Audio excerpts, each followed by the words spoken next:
let's talk about the Lions and the Detroit Lions. Boy, oh boy, a team that was at 1 point 1-7, Jeff, 1-7 to start the year. They finish up 9-8. 9-8.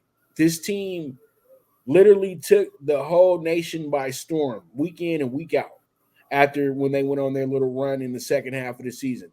But they duplicated the same thing from 2021. They had a horrible start and then wound up playing so well second half of the season. Wound up going 6-2 and what was it? 6-1-1 second half of the season. 2021. So this team has shown that they're a second half of the season type of team, but they need to be able to put it together for both sides of the season. And that's the biggest thing with the Lions right now is that you say, okay, Lions, are we going to be playing some real? Are we for real? Is this going to actually be a season where we can say we're going to be one of those teams this year? Can we go back and duplicate what we had somewhat in the 90s? We was talking about another day.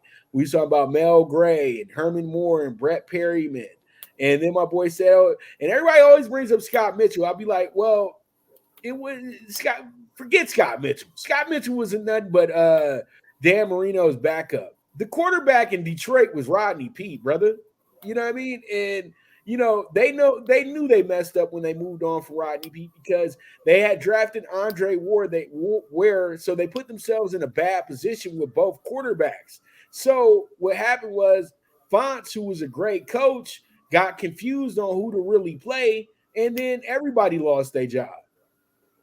And so the Lions thought they were being real slick and real up to date by going and getting Dan Marino's backup, who had one good game against a struggling Cleveland Browns team and pretty much got himself a job, some unnecessary money.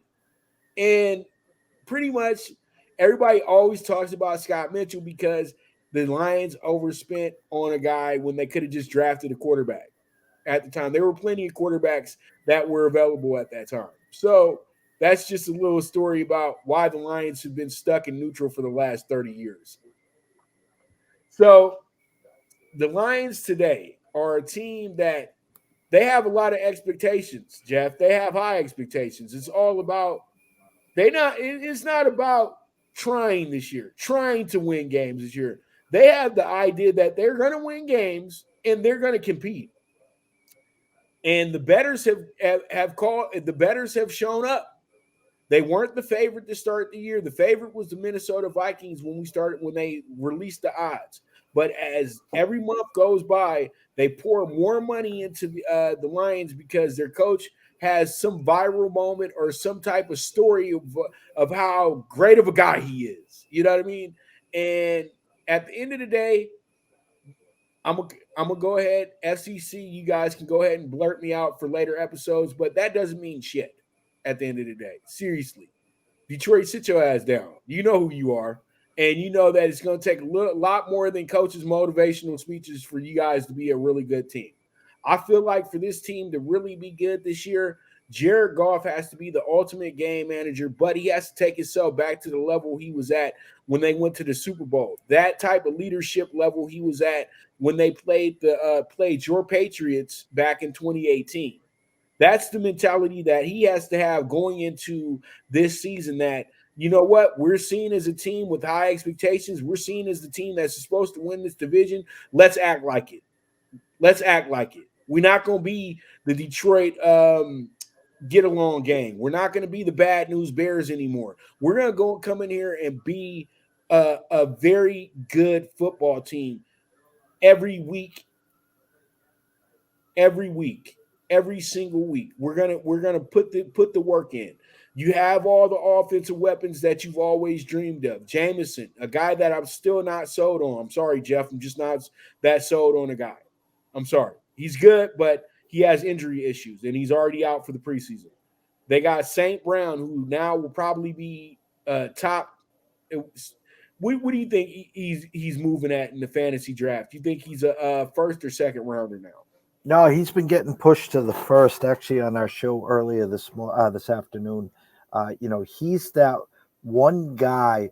It'd be nice if you're picking in the back let you grab the Diggs or a Lamb or an AJ Brown, and then you came right back with St. Brown, so he's your number two. I mean, he's probably going to have 115 to 125 catches. His problem is at the touchdowns. He's not going to get you enough on the touchdowns. His, average catch is that 10, 11, 12 yards. So his yak after his catches isn't there as well. An amazing, listen, he doesn't drop a ball. I mean, his work ethic is second to none. Again, the fact that Jameson Williamson out for 6 weeks, already dealing with injuries, gambling, yada, yada, yada. I use the 4 letters for him, BUST. Okay, they're going to need Gibbs. They brought Marvin Jones back. Their offense is going to be fine, Pops. But if you're eyeing St. Brown, do yourself a favor. Grab a wide receiver in front of him, then get St. Brown. So he's your number 2. Well, my thing is like this.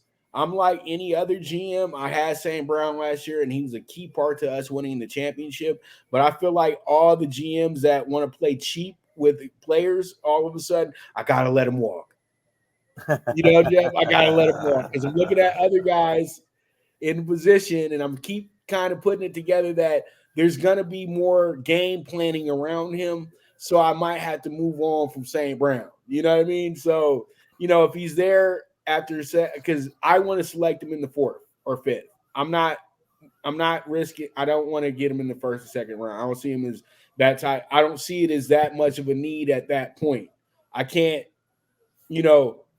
I'm going to probably do what I did last year and shock the system, get a quarterback early, because I think that we're starting to trend towards the quarterback now being selected earlier than the running back, since they're trying to fucking eliminate the position. You know what I mean? So, but I still think Nick Chubb's the best player overall for anybody to draft on. If you feel somebody's going to be, if you're going to make sure you got a constant, consistent player. But the only thing about Nick is if you want to keep him healthy. But let me stay on the topic real quick. I agree with you, Jeff. I think that it's a defensive situation with Detroit. If the defense doesn't step up the way that they did in the second half of the season, then this is going to be another 5-12 Detroit team. Let's just keep it real, okay? They're not going to be that good of a team if they can't get defense this year. The offense is there. It's been there. But the defense has to be a top 15 defense for them to even think about the playoffs. They still are who they are, Jeff. It doesn't change who they are. That's great. You had some good second halves of the season. But did you make the playoffs? No, you did not. Your coach can only have so many pep talks before nobody's listening. So, you know how it goes, brother. You know how it goes. It's put up or shut up time. And I know old lady Ford is thinking like that as well, too. She's done enough babysitting with these guys. Now it's time to show up. She's put them in place. She's let them do what they had to do to be put in place. Now it's time to win. You got the fans excited. You got the city excited. You got the NFL world excited. It's time to show up. There is no excuse no more, Detroit. You're supposed to be here. You're supposed to be a good team this year. It's that simple. I don't even remember the last time they had these guys at over under 9.5 wins. Probably my freshman year in college. I don't know, but it's been a long time. It's been a long time. All right, so let's move forward.